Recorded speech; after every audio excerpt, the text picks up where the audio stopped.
नमस्कार शेतकरी मित्रांनो, शेळी पालक मित्रांनो, स्वागत आहे तुमचं सागर डुकरे ऑफिशियल या चॅनलवर।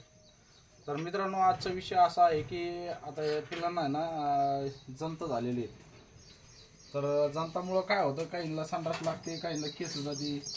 तर मागच्या वेळेस काय केलं होतं आपण, हे जे पिल्लू आहे का मला दाखवलं मी, या पिल्लाचं पूर्ण केस गेले होते तोंडावर। हे बघा, हे बकरू याला जंत झाले। ते जंतामुळं याचं पूर्ण डॉक्टरने सांगितलं होतं याचे सगळे केस इथले तोंडासमोरचे बघा, तुम्हाला आता दिसायला लागली कानाला आलेली, तर हे सगळे केस गेलेले होते। तर हे जंतामुळं होतं काही पिल्लांना आणि काहींना संडास लागणं, त्याच्यापासून ते संडास वाट जंत पडणं, ढवळे जे आळे असतात ते पडतात। तर त्याच्यामुळं आपण काय केलेलं आहे, हे जंतनाशक आणलेलं आहे मित्रांनो, हायटेक म्हणून। तर हे हायटेक आजचा विषय असा असणार आहे, आपला आजचा व्हिडिओ याच्यावरती असणार आहे की आपला जंतनाशक द्यायच्या वेळेस कोणत्या वेळेला द्यायला पाहिजे जंतनाशक, याच्यावरती आपला आजचा हा व्हिडिओ असणार आहे मित्रांनो। तर जंतनाशक हे तुम्हाला सांगतो मित्रांनो, एक तर सकाळी द्यायला पाहिजे, कारण की याचा रिझल्ट जर 100% आपल्याला पाहिजे असलं जंतनाशकचा, तर सकाळी आपल्याला सकाळी ज्यावेळेस आपण गोठ्यातून बाहेर शेळ्या काढतो, पिल्लं काढतो, त्यावेळेस पिल्लांना सकाळी द्यायचं। आणि त्याच्यानंतर 1 तासभर त्यांना कुठलंही काही चारा टाकायचा नाही, कुठला खुराक चारायचा नाही।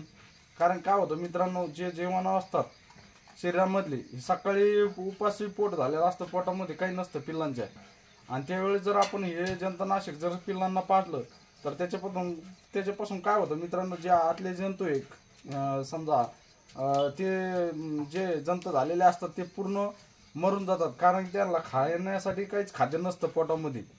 त्याच्यामुळे आपल्याला जेणेकरून जंतनाशक देण्याची वेळ ही सकाळचीच पाहिजे। सकाळी जेव्हा आपण गोठ्यातून बाहेर काढतो त्यावेळेलाच जंतनाशक देणं हे 100% आपल्याला प्रभावी ठरतंय। त्याच्यामुळे तुम्हाला जर जंतनाशक द्यायचं असलं तर फक्त सकाळच्या वेळी ज्यावेळेस तुम्ही गोठ्यातून बाहेर काढता, बाहेर काढल्याबरोबर त्यांना जंतनाशक द्यायचं, आणि जवळपास 1 तास त्यांना कुठलाही चारा, कुठलाही खुराक द्यायचा नाही मित्रांनो। तेव्हा आपल्याला 100 आणि 100% त्याच्यामधील जे जंत असतात पोटातील पूर्ण पिल्लांचे जंत मरून जातात, आणि आपल्याला त्याच्यामधून 100% फायदा होतो। त्याच्यामुळे आता आपण हे पिल्लांना द्यायला सुरू केलेलं आहे जंतनाशक। 2 पिल्लांना दिलं, बाकीचे राहिलेत आता सगळे टोटल 8 पिल्लं मोठाले छोटाले आहेत, आणि 2 बोकड मोठाले आहेत आपली, हे बघा। तर अशा पद्धतीनं आता आपण सर्वांना जंतनाशक देऊया। जंतनाशक हे मोठ्याल्या पिल्लांना 3 महिन्याला द्यायला पाहिजे, सगळ्याला 3 महिन्याला द्यायला पाहिजे, जेणेकरून आपल्या पिल्लांचं शरीरसृष्टी चांगली राहते, आणि जे खाताय ते समजा चारा वगैरे खातात, खुराक हे त्यांच्या अंगी लागत, आणि चांगल्यापैकी त्यांचं शरीर वजन पण वाढ होती, आणि शरीर चांगल्यापैकी राहतं। त्याच्यामुळे जंतनाशक देणं खूप गरजेचं आहे। जंतनाशक 2 प्रकारचे पण असतात, आपण लिंबाचा पाला पण देऊ शकतो, पण आता आमच्या कामाच्या याने काय होतं मित्रांनो, लिंबाचा पाला आमचे बकरं खात नाही बघा, आम्ही टाकून बघितला पण खात नाही। त्याच्यामुळे मग आम्ही काय केलं, हेच आणलं, हे देऊन टाकू म्हणलं त्यांना। तर आता हे बघा, प्रत्येकी पिल्लांना जे छोटाले पिल्लं आहेत समजा 3-4 महिन्याचे, त्यांना आपण वजनानुसार जर वजन 5 किलोच्या समजा 5-7 किलो 10 किलो पर्यंत असेल, त्यांना आपण 2 ml देतोय, कारण की वजन कमी असलं तर कमी द्यायला पाहिजे। त्याच्यामुळे आपण 2 ml यांना प्रत्येकी पिल्लांना देत आहे। आणि परत द्यायचं कसं बरं का मित्रांनो, कोणी समजा असं बॉटलनं देतं, बॉटलनं देता तुम्ही असं इंजेक्शनानं द्यायचं। हे बघा, असं इंजेक्शनानं जर दिलं तर पिल्लांना कुठलीही इजा होत नाही, काय होत नाही। आता हे बघा, तर एकदम असं धरायचं, आणि एकदम असं थोडं फक्त जिभेला लागू द्यायचं नाही, त्यांना लागलं नाही पाहिजे, आणि असं सोडून द्यायचं, पूर्ण गिळून घेता येते, वायाला जात नाही औषधी। अशा पद्धतीनं द्यायचं आहे। प्रत्येकी पिल्लांना 2-2 ml द्यायचं मित्रांनो, छोटाले पिल्लं असले तर। आणि जर पिल्लं मोठाले असले, बोकड असले समजा, असा बोकडी, हा बोकडी, याला 5 ml जरी दिलं तर चालतं, कारण की याचं वजन पण खूप आहे, आणि वयामानानं मोठा आहे तो, 10 महिन्याचा बोकड आहे, त्या हिशोबाने आपण देऊ शकतो। काय होतं माहिती आहे का, जंतनाशक देणं खूप फायद्याचं आहे. कारण की पटापट झपाट्यानं वजन वाढतंय. लगेच बकराला दिलं ना तुम्ही.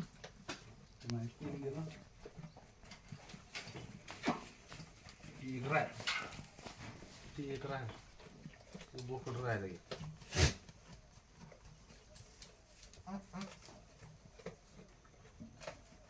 कारण काय होतं मित्रांनो, पावसाळ्यामध्ये बॅक्टेरिया असतो. जे गवत काही टाकतो आपण त्याच्यामध्ये बॅक्टेरिया असतात आणि त्याच्यापासून शेळ्यांना पिल्लांना जंत होतातच.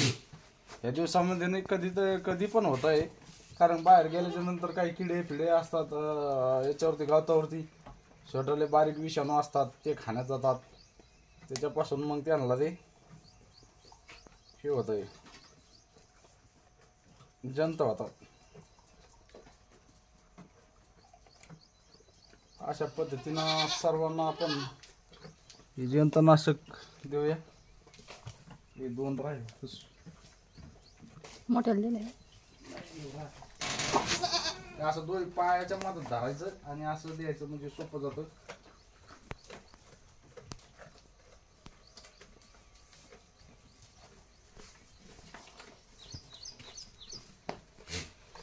मित्रांनो, शेळी पालनामध्ये असं नियोजन करणं खूप गरजेचं असतं.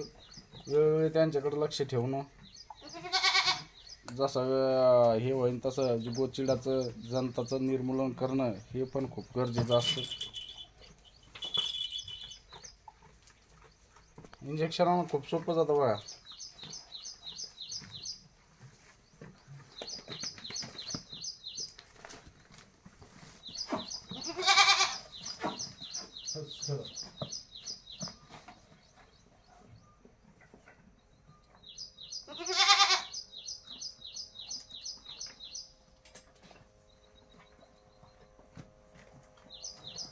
मित्रांनो, आपण हे जंतनाशकची शिफारस करत नाही. तुम्ही तुमच्या मनानं कोणतंही जंतनाशक आणून शेळ्यांना देऊ शकता.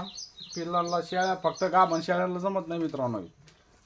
हे गाभण शेळ्यासाठी नाही, हे फक्त बकरांसाठी आहे. आणि खाली शेळ्या असल्या तुमच्या तर खाली शेळ्यांना तुम्ही देऊ शकता.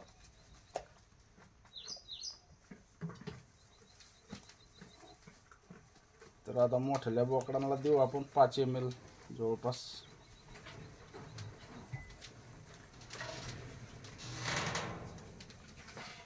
पाच ml देऊया. 2 बोकड मोठाले आहेत त्यांना देऊ 5 ml.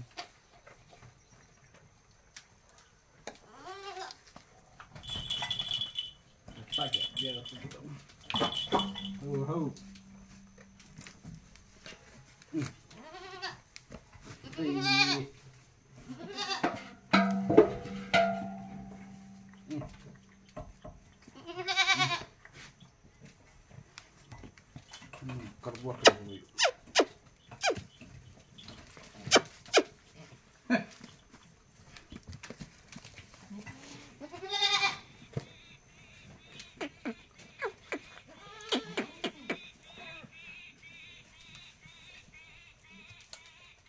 लिंबाच्या पालाचा पण वापर करताय कोणी कोणी, आणि तो चांगला आहे बरं का. लिंबाचा पाला पण आमच्या बकरं शेळ्या खात नाही बघा. त्याला जास्त करून ते खायला पाहिजे कडकड.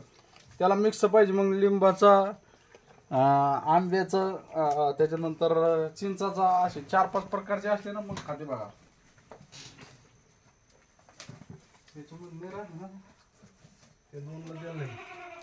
सगळ्या पिल्ल्याला देऊन टाक. सोने आता काय करतो काय माहिती.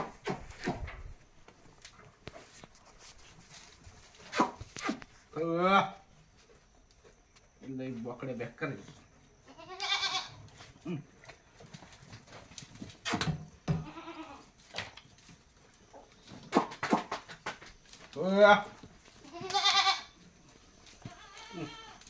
मित्रांनो, याला असं असं पायात दाबलं तर देव देतात, नाही तर देव देत नाही.